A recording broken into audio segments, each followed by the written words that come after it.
Mr. Deal of Georgia. Madam Speaker, I request unanimous consent to assume the time of the gentleman from Georgia. Without objection, the gentleman is recognized for 5 minutes. Thank you, Madam Speaker. Madam Speaker, I wish everyone would listen to these words from a column in the current issue of the American Conservative magazine.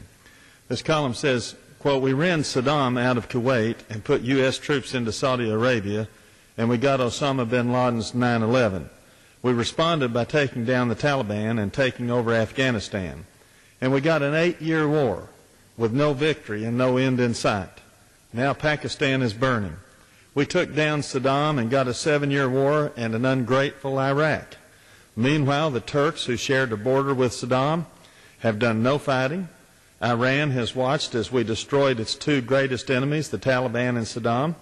China, which has a border with both Pakistan and Afghanistan, has set back. India, which has a border with Pakistan and fought 3 wars with the country, has stayed aloof. The United States, on the other side of the world, plunged in. And now we face an elongated military presence in Iraq, an escalating war in Afghanistan, and potential disaster in Pakistan, and being pushed from behind into a war with Iran."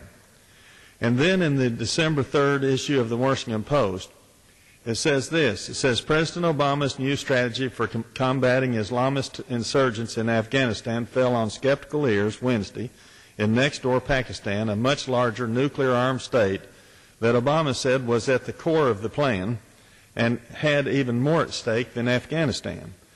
Analysts and residents on both sides of the 1,699-mile border expressed concerns about Obama's plan to send 30,000 more troops into Afghanistan." And on that same day, the Washington Post had a headline that said, "A deadline written in quicksand, not stone."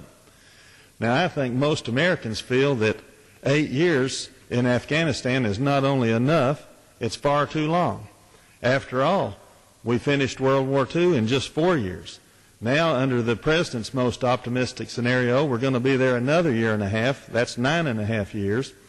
And we're going to be there. We have 68,000 troops there now. They want to add 34,000 more at a cost of $1 billion per thousand per year, which means over $100 billion a year. The Center for War Information says we've already spent almost $500 billion in war and war-related costs in Afghanistan at this point. And then I would like to ask who is in charge, because this weekend on the interview program, Secretary of State Clinton and Secretary of Defense Gates said, well, the 1.5 year withdrawal plan presented by the President at West Point really doesn't mean anything, that we're going to be there probably another 3 or 5 more years. That would bring our time there to 11 or 13 years. That is ridiculous in a country like Afghanistan, a small country, very small country, where we're fighting a very small force that has almost no money. And then I understand from one of the previous speakers that President Karzai said that he needs American troops to be there another 15 or 20 more years. Well, he wants our money, that's for sure. And like any gigantic bureaucracy, what does any gigantic bureaucracy want? They want more money and more employees. So the Defense Department, being the most gigantic bureaucracy in the world, is going to continue to want more money and more personnel. But when we have a $12 trillion national debt and almost $60 trillion in unfunded future pension liabilities, Madam Speaker, we simply can't afford it. We've got to start putting our own people first at some point. It's not going to be long before we're not going to be able to pay our Social Security and veterans' pensions and things we promised our own people with money that will buy anything, if we keep spending hundreds of billions for very unnecessary wars. Now, I'd like to mention just a couple things about Pakistan. In the Los Angeles Times on November 1st, in a story about Secretary Clinton's visit to Pakistan, it said this: at a televised town hall meeting in Islamabad, the capital, on Friday, a woman in a mostly female audience characterized U.S. drone missile strikes on suspected terrorist targets in northwestern Pakistan as de facto acts of terrorism. A day earlier in Lahore, a college student asked Clinton why every student who visits the U.S. is viewed as a terrorist. The opinions Clinton heard weren't the strident voices of radical clerics or politicians with anti-U.S. agendas.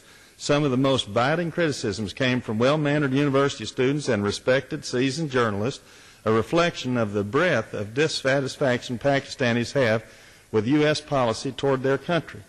This is a country, Madam Speaker, that the Congress, in a voice vote at a time when almost no one was on the floor and most members didn't even know it was coming up, voted to send another $7.5 billion in foreign aid to Pakistan, on top of $15.5 billion that we've spent since 2003 there already. This is getting ridiculous. A country that we're sending billions and billions and billions in foreign aid to, and it's becoming so anti-American, and they don't appreciate this aid at all. We simply can't afford to keep doing these ridiculous and very wasteful expenditures, and I'll say again, we need to start putting our own people first once again.